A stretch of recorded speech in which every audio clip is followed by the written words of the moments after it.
পোয়া পিঠা, তেলের পিঠা অথবা ভাজা পিঠা অনেক নামে এই পিঠাটাকে ডাকা হয়ে থাকে, কিন্তু যে নামেই ডাকা হয়ে থাকুক না কেন এই মজার পিঠাটা কখনো খায়নি এরকম হয়তো কেউ নেই। আজকে আমি এই মজার পোয়া পিঠাটা আপনাদের সাথে শেয়ার করছি। আমার কাছে মনে হয় এই পিঠাটা বানানো অত্যাধিক সহজ, শুধু একটু মনোযোগের সাথে বানালে এই পিঠাটা খুব সহজে বানানো যাবে।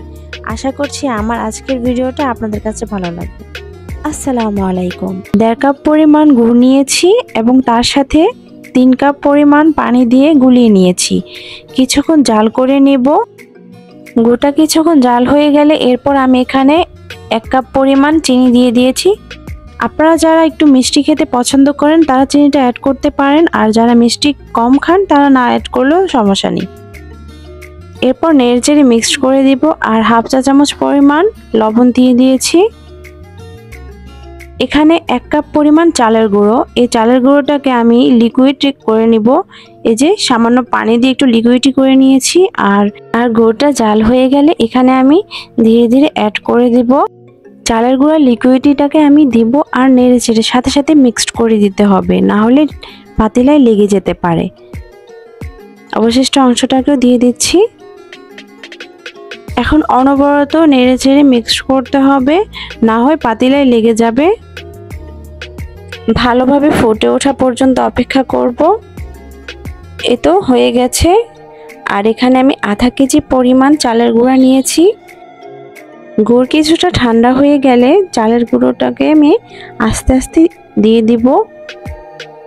পিঠার ব্যাটারটা তৈরি করার জন্য একেবারে পুরোটা একসাথে দেওয়া যাবে না, ধীরে ধীরে অ্যাড করতে হবে। আমি এখানে অর্ধেক পরিমাণ দিয়েছি এবং নেড়েচেড়ে মিলিয়ে নিচ্ছি।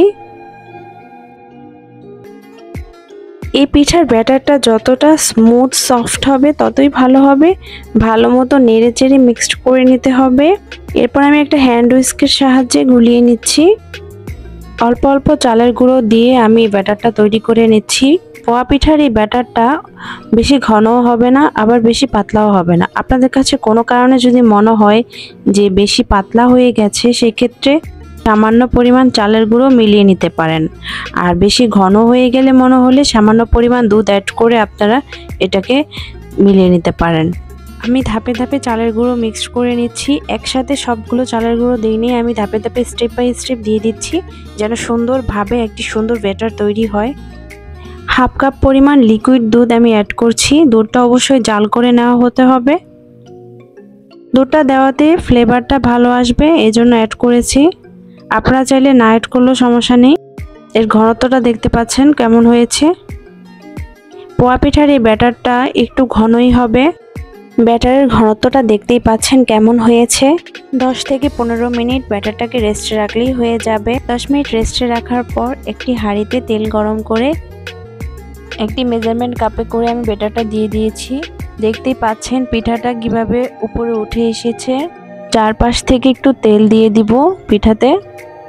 এরপর আরও একটি পিঠা আমি একই হাঁড়িতে দিয়ে দিব, যেহেতু আমার এই হাঁড়িটা একটু বড়। আর পিঠা সুন্দর একটা কালার চলে আসলে আমি তুলে নেব। এভাবে করেই সবগুলো পিঠা ভেজে নিতে হবে। এরপর আরও একটি পিঠা দিয়ে দিলাম। কিভাবে উপরে উঠে এসেছে আপনারা দেখতে পাচ্ছেন। মজার এই পোয়া পিঠাটা এভাবে করে ভেজে নিতে হবে। এরপর এক পাশ হয়ে গেলে আরেক পাশ উল্টিয়ে দেব, আর সুন্দর একটা কালার চলে আসলে সাথে সাথে তুলে নেব। সবগুলো পিঠা আমি একই রকম করে ভেজে নিচ্ছি। মাশাআল্লাহ দিলে আমার সবগুলো পিঠাই সুন্দর মতো ফুলে উঠেছে। তো হয়ে গেছে আমার আজকের মজাদার পোয়া পিঠা অথবা তেলের পিঠা। দেখতে পাচ্ছেন কত সুন্দর কালার চলে আসছে, গুড়ের যে সুন্দর একটা কালার। তো একটি পিঠাকে আমি মাঝখান দিয়ে ভেঙে দেখাচ্ছি। দেখতে পাচ্ছেন কতটা সফট হয়েছে। আমার আজকের ভিডিওটা আপনাদের কাছে কেমন লেগেছে অবশ্যই কমেন্টের মাধ্যমে জানাবেন। ভিডিও ভালো লাগলে সুন্দর সুন্দর মতামত জানাবেন কমেন্টের মাধ্যমে, এবং একটি ছোট্ট করে লাইক দিয়ে যাবেন। সবাই ভালো থাকুন। আল্লাহ হাফেজ।